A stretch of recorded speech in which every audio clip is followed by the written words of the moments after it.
Everybody, happy Monday. Hope you have good plans for the 4th. I'm going to do videos this week. I'll probably won't have anything for tomorrow being the 4th. Ganj will be here Wednesday, and then I'll have something Thursday and Friday. Maybe just do a couple of short ones because I think everyone's away. This is that kind of week. Getting great feedback, of course, in the comments. I appreciate that very much. Keeps the conversation going. We're also seeing some engagement between, the viewers and the subscribers, which is always good too, because it's really, a community as best we can have it. We also found out that Jessica was in the pilot seat. I have a sense that she's in the pilot seat, even when it's not it's the co-pilot seat. Good for you, Jess. We also learned that she's taken. Sorry, Ramu. But there's someone perfect for everybody, I suppose. Ramu left a good comment on the AI bots of the new newsletter.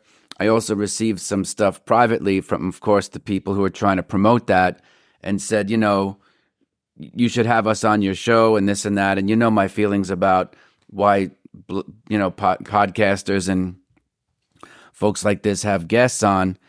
It's largely, either the host doesn't have a lot to say for him or herself, or they're trying to hijack that other person's audience, right? So it's much more difficult to look into the camera and be informative and entertaining. The good news for me is I'm hedged because I'm only looking to do 5 or 10 minutes. And if I can't say something intelligent in 5 minutes, man, after 35 years, I should probably think of another career. But the comments that I'm not going to betray anyone's trust, because that's not really spiritual. And I don't begrudge people making a living, but the problem with trading is trading.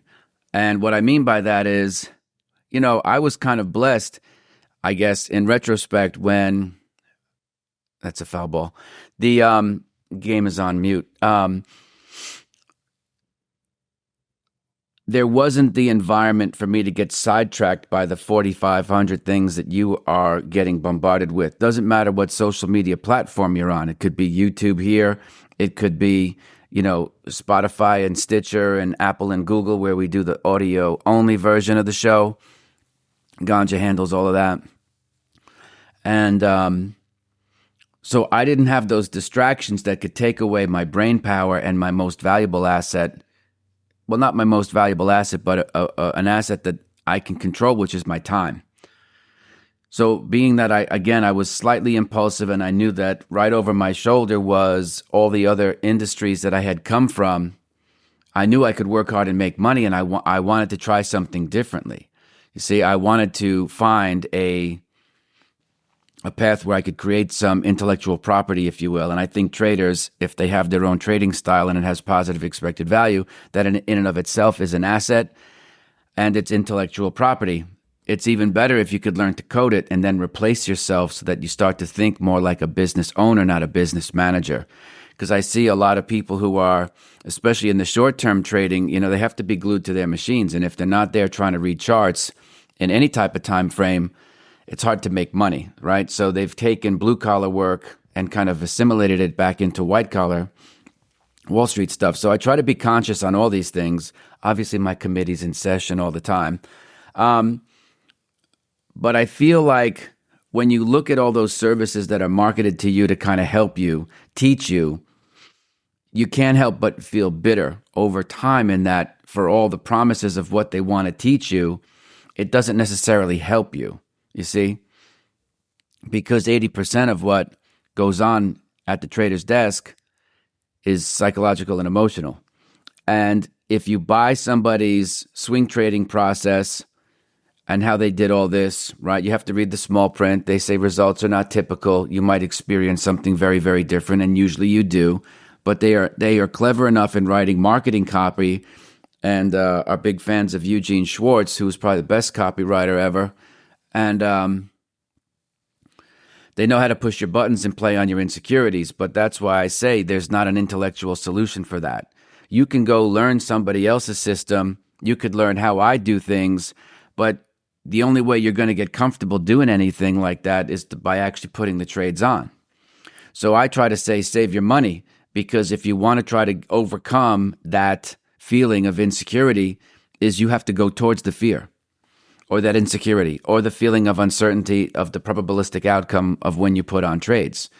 That's the cheapest and fastest way to get to success. But people are like, oh, no, I can't do that. It's scary stuff. I might lose.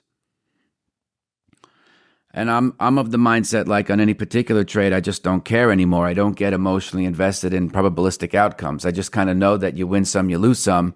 And that the funny thing is as great intuition as I have, the things that I thought would work and bring in big bucks was not necessarily what eventually worked to make the money in the first place. So I can have good instincts about what I think it will move, and I sort of do, but I never can predict typically what is going to be the trade of the year or the trade of the week or the trade of the month. And now it's like, I would never have guessed, here we are like in early July, so we're going into 2H of 23, and the majority of the gains, if I look at the barometer of where the gains are coming from, it's from short-term stuff, day trading and swing trading, and that's not really what I do. But this is a make it and take it kind of market, and so you have to adapt. What else are you left with? Bitching and belly aching and complaining about how the market's unfair? That's not a winning attitude. Anyway, back to the show. I would ask you to hesitate before you start spending any kind of money to buy somebody else's system, because ultimately, once you understand it intellectually, you still have to be able to have the inner fortitude to put that on. And here's the reason why. If you don't understand why it works, you'll never put the trades on. And you'll be out hundreds to thousands of dollars.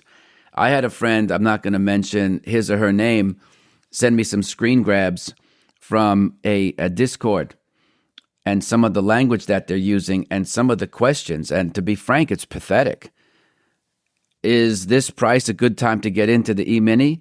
Now, I've always said, even to my own students, that if I'm doing my job and I'm doing it well, if I'm doing my job, I should make myself obsolete post-haste, which means fucking fast, right? Because you have to be able to stand on your own 2 feet and do this. What I help people do is I push them out of the nest faster. And with the one-on-ones, I do a lot of listening to find out what it is they're trying to achieve, with what tools do they have, what skills are they absent of, and then also what's their sense of urgency. You see, what's their relative strength to try to figure this out? And that's a big part of the questions that I ask to see if it makes sense for us to work. Because if they just want to binge watch videos, that's just another form of what I don't agree with. It's not going to help you take action. So that's why in the beginning we set goals and you start to hit those goals. Even if you don't know what steps 3, 4, 5 are. If you know basic risk management, entries, exits, position sizing, what is it that you want to risk per trade, you need to get into the experience of it. That's going to be your best teacher. If you want to know the academic or the intellectual stuff, reach out via email, because there's already a video on it somewhere, right? So you can kind of build your own kind of Franken strategy, if you will, and figure it all out. But the key to doing it is doing it the way I did, which was to jump in the game.